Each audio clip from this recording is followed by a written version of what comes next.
Hey guys, what's going on? Welcome back to Prospect Central 1. My name is Chris, and today I'm going to be taking you guys through a little bit of Troy Dye tape. So he is a fourth-year senior, plays linebacker from the University of Oregon. He is listed at approximately 6'3", 224. So a little bit on the skinnier side, but pretty good in terms of height. 6'3" is pretty tall. And 23 as senior, not really a huge deal with the age or anything like that. So he is someone that I've been looking forward to watching for a little while, especially since Dylan Moses got injured. He's been one of the higher thought of linebackers projected to come out in this year's class. He will be coming out in this year's class most likely because he is a senior. But he is very interesting. I've heard a lot of hype about him, but it hasn't really come up lately. It's kind of died off a little bit.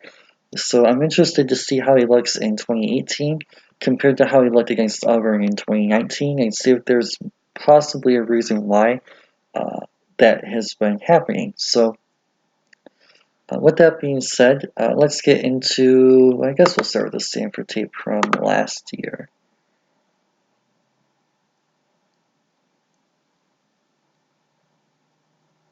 Oh, unavailable. Okay. I did not check this beforehand. Then we'll try California.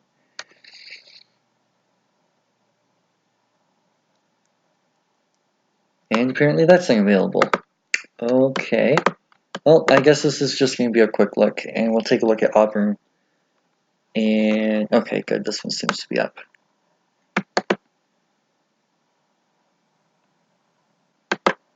So for those of you guys new to the channel, welcome. I do film these live, so I normally don't watch these guys before I go into them, kind of so I can get like a fresh look and perspective without any prior knowledge, and I can kind of get like a unbiased perspective and just take a look at the filming and kind of watch it as we go. So, unfortunately, sometimes things like that will happen, and oh well. So, he is going to predominantly play middle linebacker. He's number 35 for Oregon, who's going to be in white.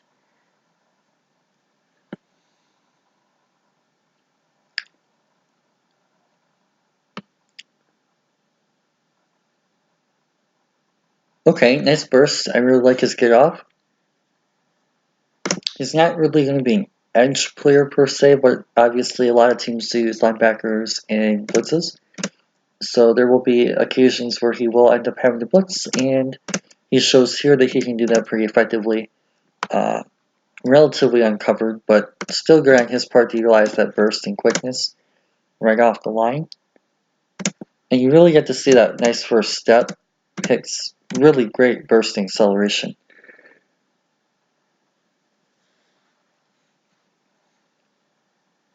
On the other hand, you kind of expect that from a linebacker who's only 225 also. So that's something to keep in mind when watching him. This isn't Devin Bush who's doing this at 245 or Devin White who's doing this at 250, whatever he was.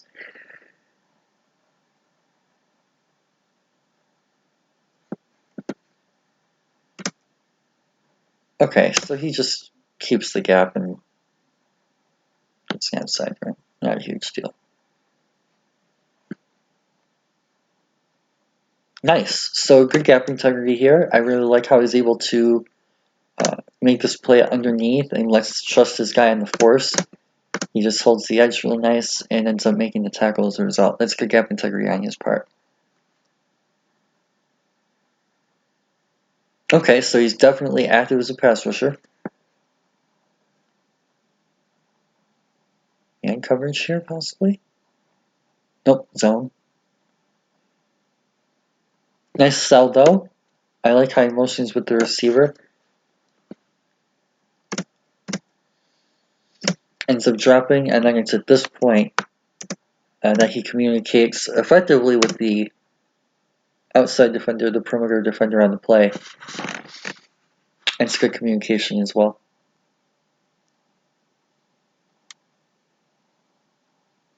Okay, would like a little bit more of a wrap there instead of a hit. But, oh well.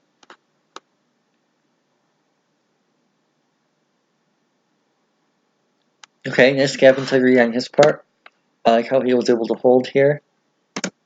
At this particular point in the play, he's definitely responsible for that interior, and he ends up shutting down that lane. Good play.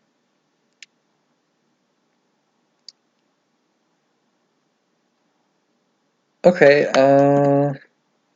so block shedding, he is 225. He does get off the block. It was more of a delayed reaction, if anything. Well, he's responsible for that gap, I would assume, based on the way they're aligned. And it's only the cutback where he has to change. So that's actually not a terrible play on his part. He's actually doing a great job of anchoring.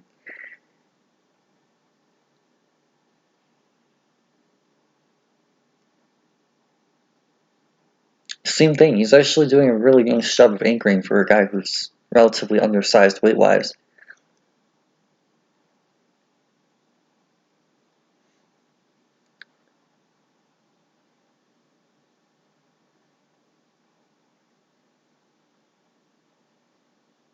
Okay, good gap integrity again.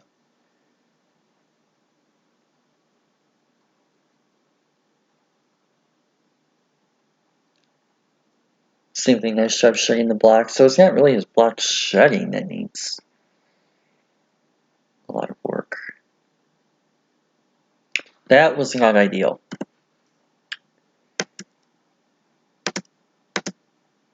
Is he a man or zone?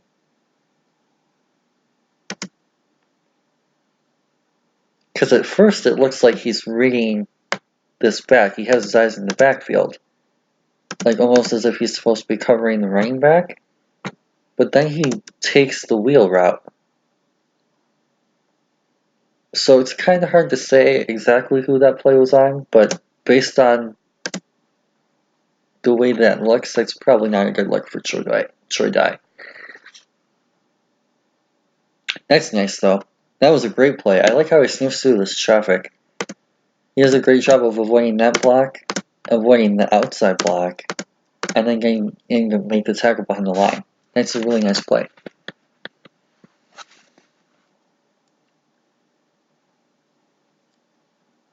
Oh, nice pick.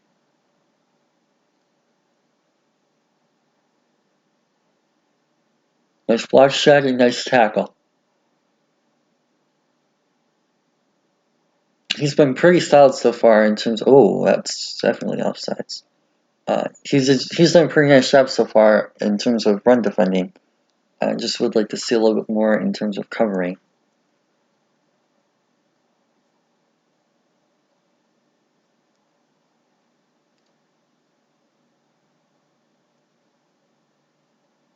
Okay, nice reaction there. Probably could have taken a little bit better, tighter angle here.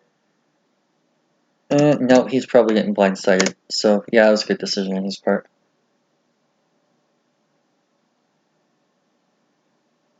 Okay. Good zone coverage. Good double.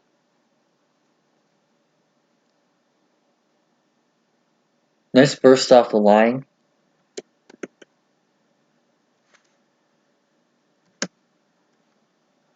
He ends up in the backfield. On the ground, but in the backfield. And nice motor too, you got up and cover there.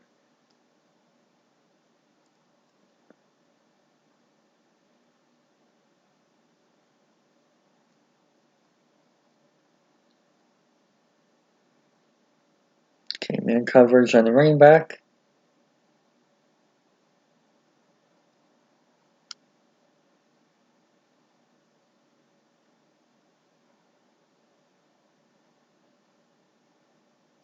He's coverage by 6.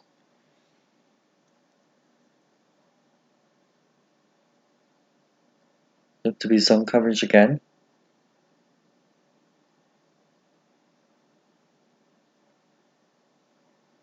So he definitely seems to be doing a better job in zone compared to man. Now they're offsides.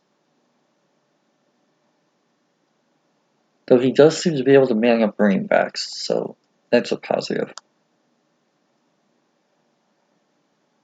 Can also pass rush a little bit, or at least rush the line. Easy pick.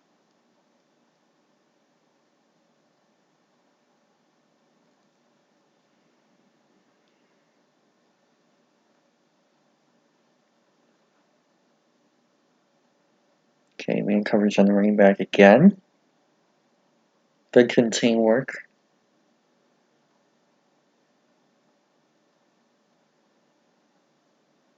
Nice press.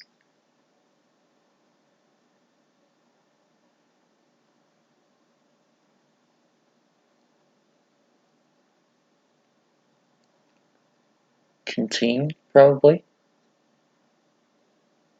Nice.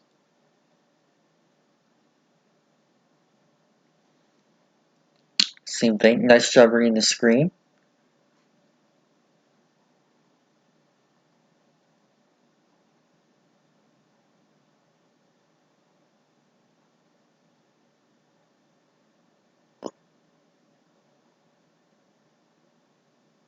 Nice job burst through the hole.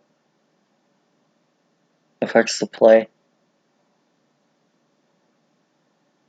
Same thing. That was more likely than not a hold. But I really like how he attacks that gap. He does a great job of shooting through. And then I would definitely see that being called as holding. It doesn't matter though, because the rest of the defense makes the play anyway.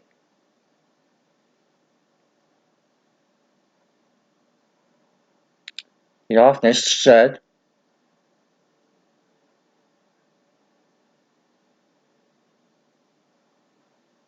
Probably zone.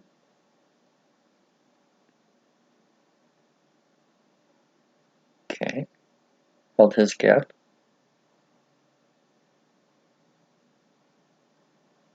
Nice force. I like how he stayed tight also. He has a really nice job right here of staying tight, knowing that this is either a run to the left or inside. So he doesn't get beat to the outside and is able to get inside quicker by taking a more direct route.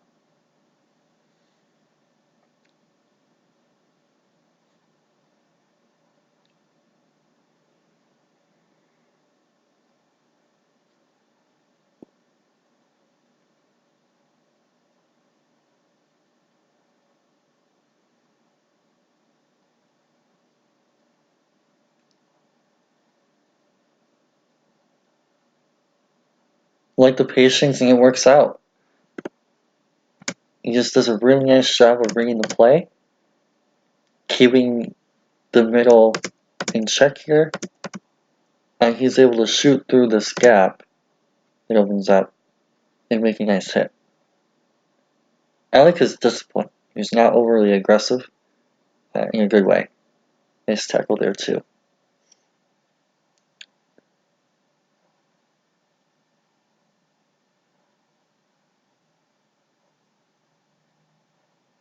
Nice motor in pursuit.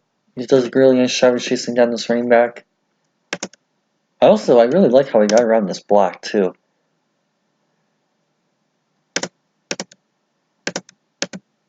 Oh, nope, I was watching the wrong guy. He's going to be chasing this down backside.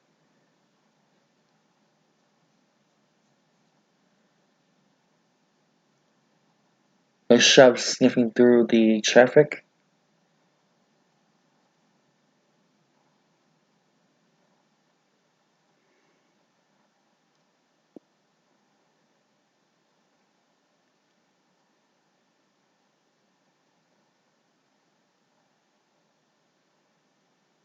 Great discipline on his part.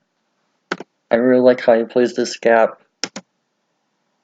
Notices that there's an area here for the running back to take, so he shuffles out to get himself a little bit better angle. And if not from 77, he's definitely making that tackle. That's a good play.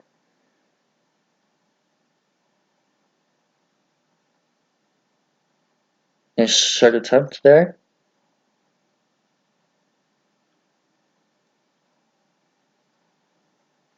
Again, very nice discipline.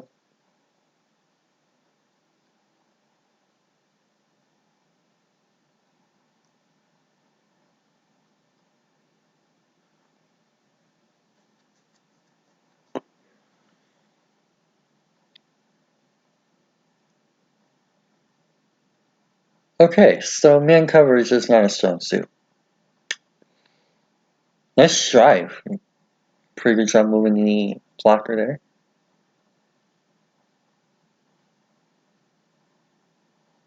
Oh, got caught a little bit on the angle. Okay, so that's the first time he's really kind of misjudged a lane.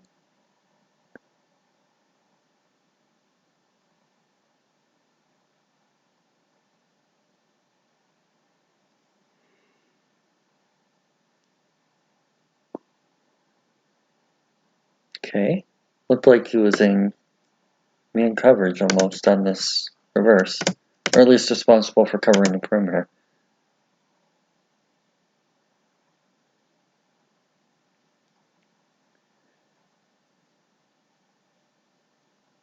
Good discipline, unfortunately didn't result in anything.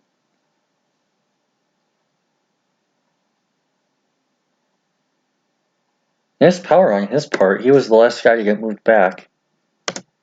Right here, he's the guy that's actually getting a little bit of push back until at the very end of the play. He definitely is a lot stronger than you would expect for a guy who's 225.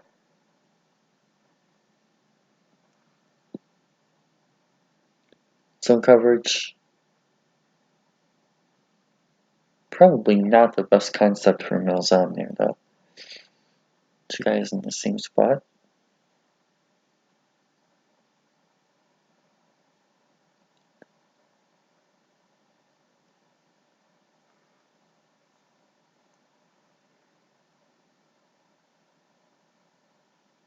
Interesting how they were playing the run. Did they really sell that fake?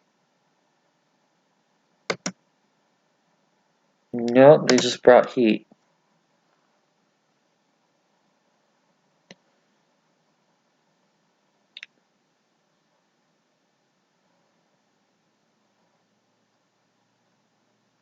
Nice gap integrity. It works out really well here.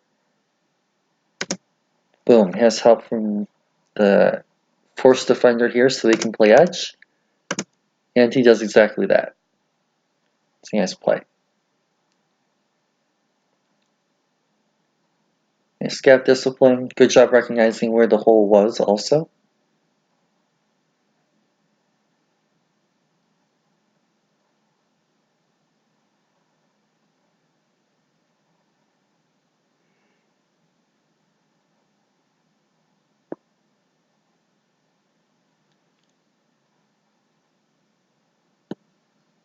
These Oregon kids are really playing with a good motor defensively. Kind of reminds me of what I saw when I was watching Delaware last year with Nasir Adderley. Just everyone going for the ball. Very active.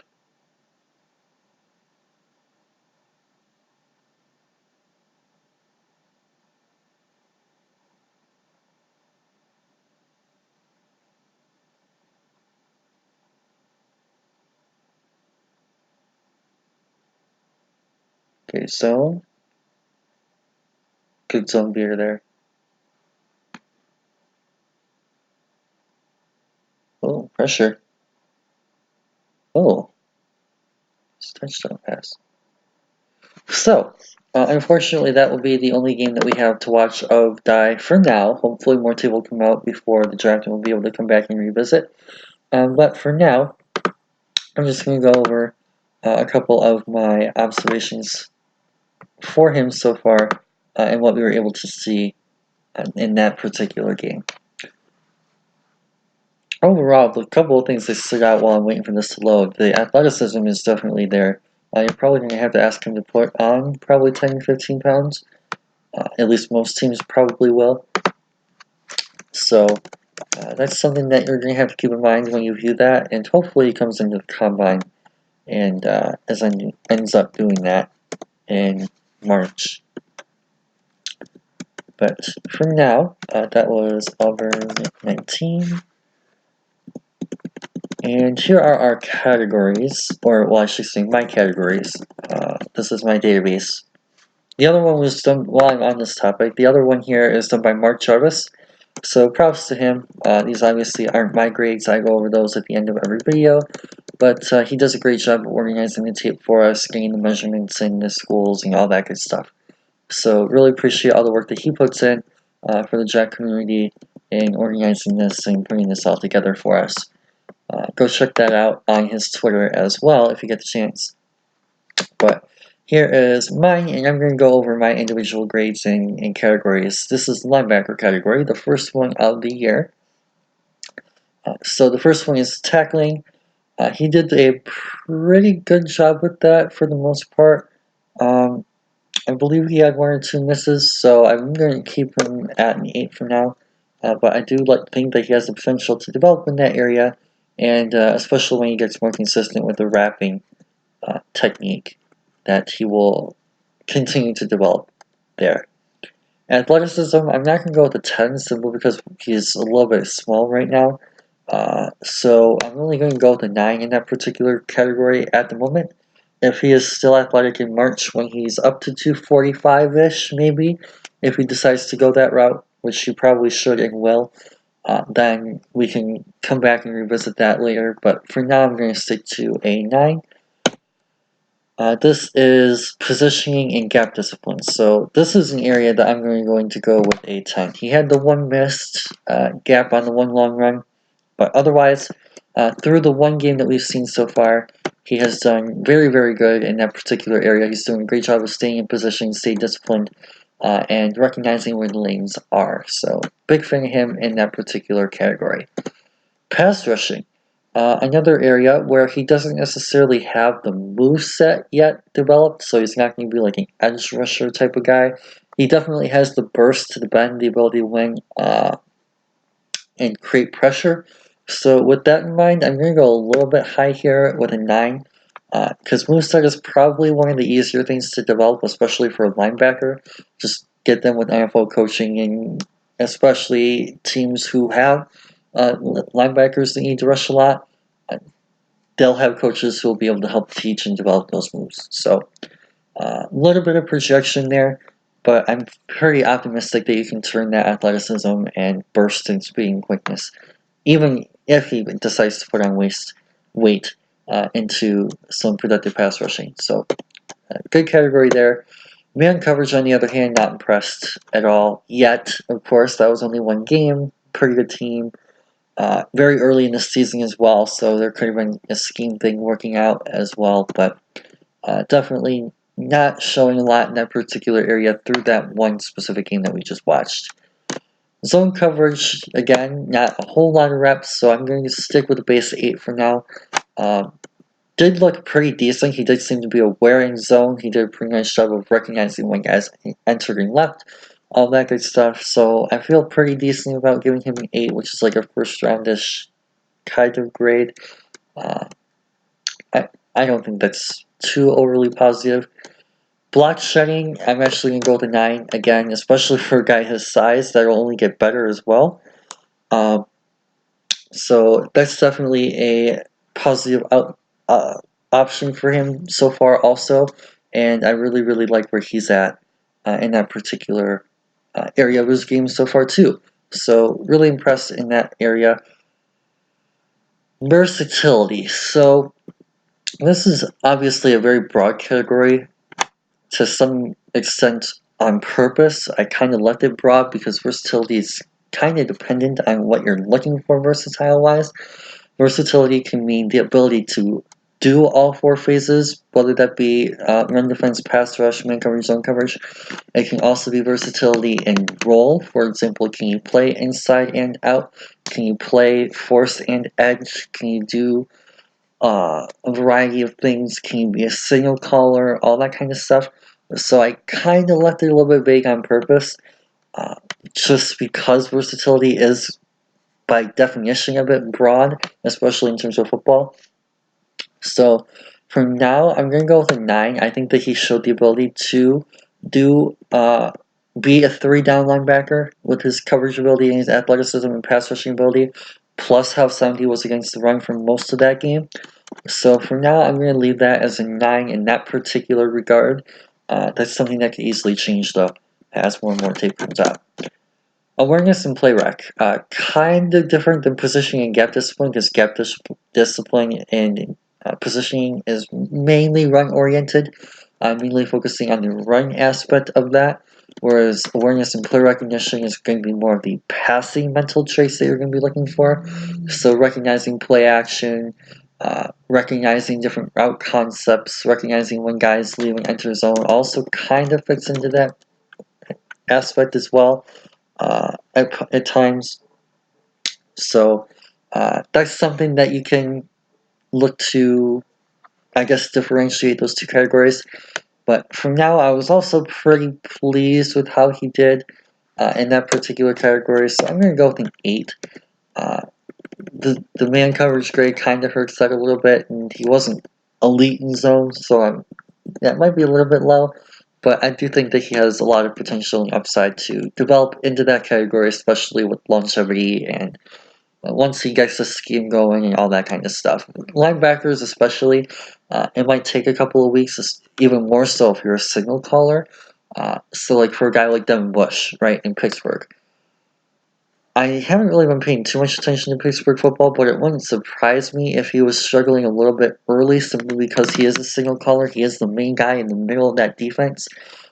And it takes a little bit of time to adjust to the pro game from that aspect. The game's faster, all that stuff. So there's a lot of things that kind of go into that.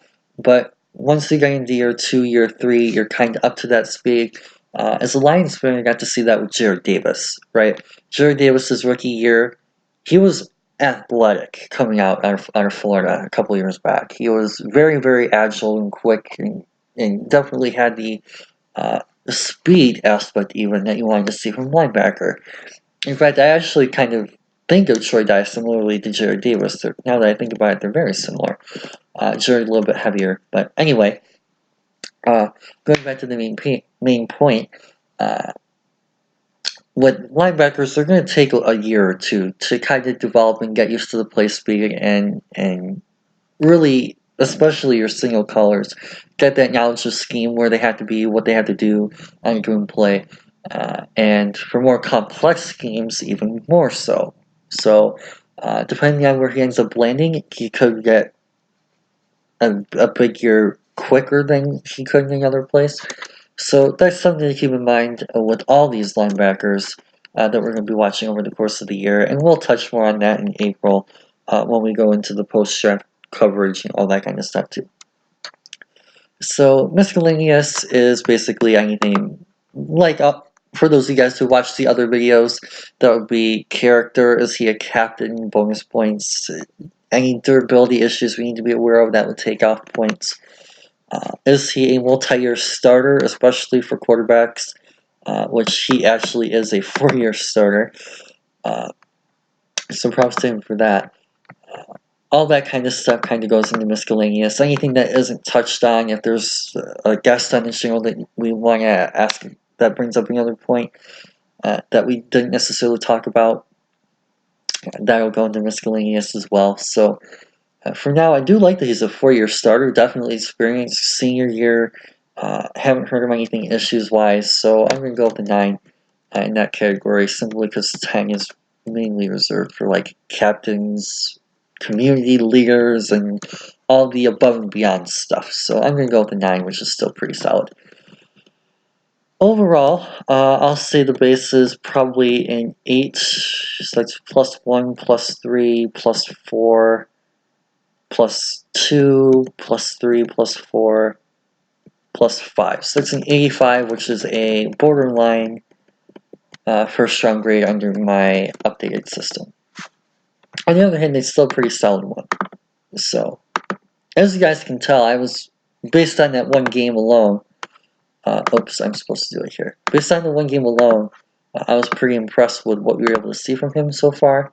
And hopefully more tape will come out so we can kind of get a bigger feel for if he is actually consistent in doing these things and shows that off on a weekly basis. So, with that being said, he's definitely someone I have my eye on for this coming year's draft. I'm pretty optimistic that he's going to be able to continue showing out. And while he's not going to be a fit for a team like Detroit, who needs those 250, 260 pound linebackers, like we see with Jelani Tavai this year. I don't think he's going to be a fit for one Pride Nation, for those of you guys out here, but he will go to a team, and I would not be surprised if he ends up having a successful career based solely, again, exclusively based on the one game that we were able to see today in our quick look. But with that being said, thank you guys for joining me today in this one. Hopefully you guys like this quick look, learned a thing or two. Don't forget to like and subscribe for more full-on breakdowns and quick looks like this over the course of the next 12 months. But for now, hope you guys have a fantastic rest of your day. Peace out.